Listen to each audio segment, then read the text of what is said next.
Ok, bonjour mes très chers abonnés. Merci d'être là encore une fois.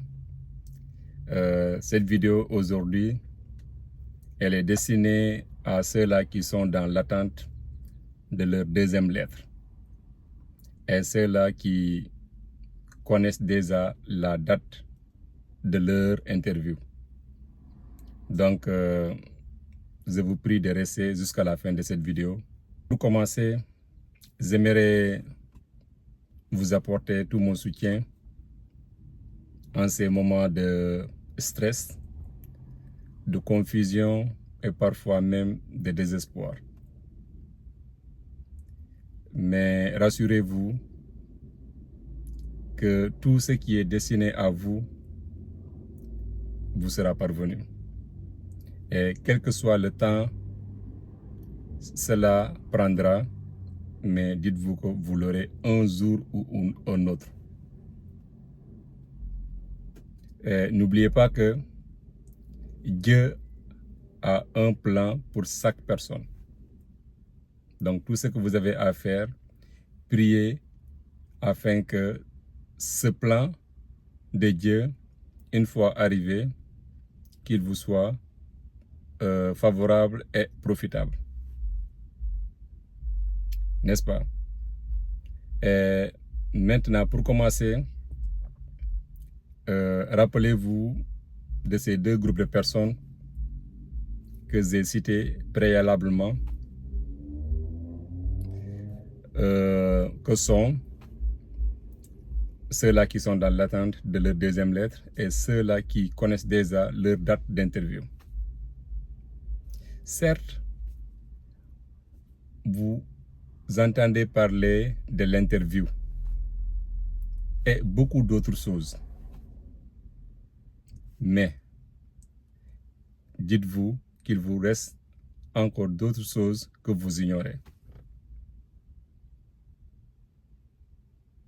N'est-ce pas? Et personne n'en parle. C'est pourquoi je fais cette vidéo.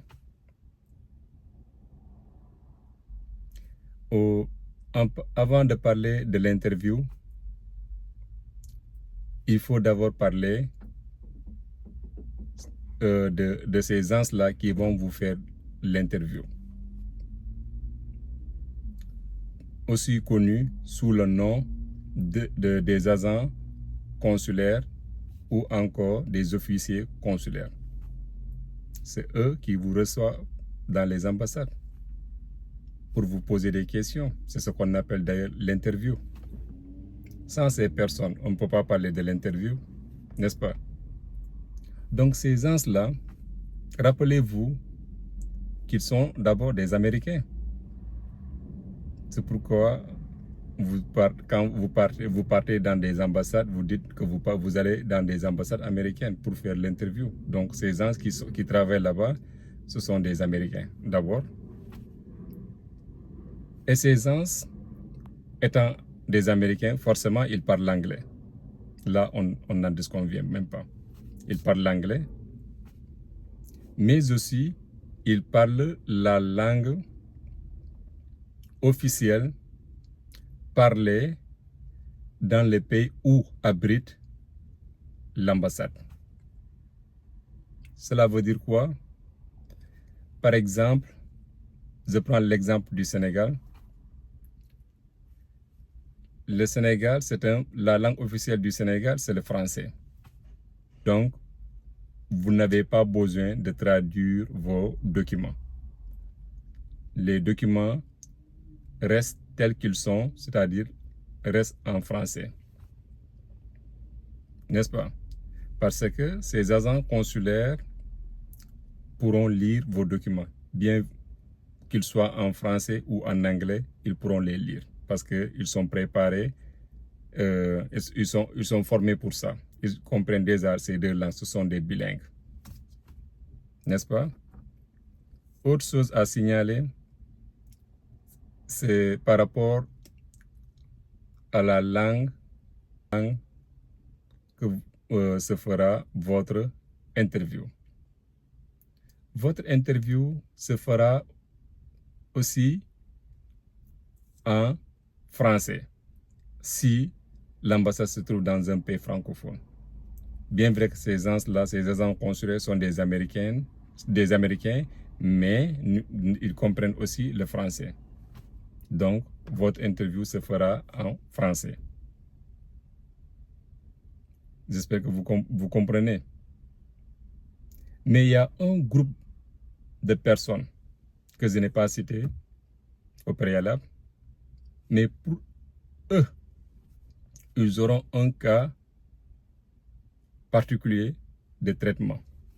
Ils seront traités de façon différente, si vous voulez. Qui sont ces derniers qui seront traités de façon différente concernant l'interview, concernant la langue qu'ils vont utiliser pour faire l'interview? C'est ceux-là qui ont fait leurs études en anglais. Même s'ils sont dans un pays francophone, mais ils ont fait des études et leurs diplômes sont en anglais. Par exemple, quelqu'un qui a le bac et il est orienté à l'université dans un département d'anglais. Il a poursuivi ses études en anglais. Donc, du coup, il a ses diplômes en anglais. Et ceux-là qui enseignent l'anglais, donc pour enseigner l'anglais, il vous faut d'abord avoir des diplômes en anglais. Donc, ça revient au même. Donc, si vous avez dans vos documents que vous avez des diplômes en anglais, attendez-vous à ce qu'on vous fasse faire l'interview en anglais. Il ne faut pas que ça soit une surprise pour vous. Préparez-vous en ces deux langues, aussi bien en français qu'en anglais, mais sûrement en anglais. Donc, il ne faut pas que cela soit une surprise. Donc, ceux-là qui ont appris l'anglais, préparez-vous à ce que votre entretien soit en anglais. N'est-ce pas? Donc, en ce qui concerne les diplômes, vous n'avez pas besoin de les traduire si vous êtes dans un pays francophone. Autre chose à signaler, nous savons tous que l'ambassade des États-Unis ne se trouve pas dans tous les pays. Parfois, beaucoup de pays qui se trouvent dans la même zone, il y en a d'autres pays qui vont se déplacer, les habitants de ces pays vont se déplacer pour aller faire leur interview dans un quelconque pays où est abritée l'ambassade. Et s'il se trouve que ces gens-là, venant de ces pays-là, n'est pas un pays francophone, eux, leur dossier, leur document, ce sera traduit en anglais. Et aussi, leur interview, ça risque d'être en anglais. C'est des cas quand même très rares, mais je tenais quand même à le signaler. C'était tout ce que j'avais à vous dire. Et encore une fois, merci de votre soutien. Et si la vidéo vous a plu, n'hésitez pas de la partager autour de vous afin de sensibiliser d'autres personnes, vraiment pour qu'ils s'intéressent à la DV Lottery parce que c'est une réalité. Donc, c'était tout. Et merci, à la prochaine. Au revoir, bye.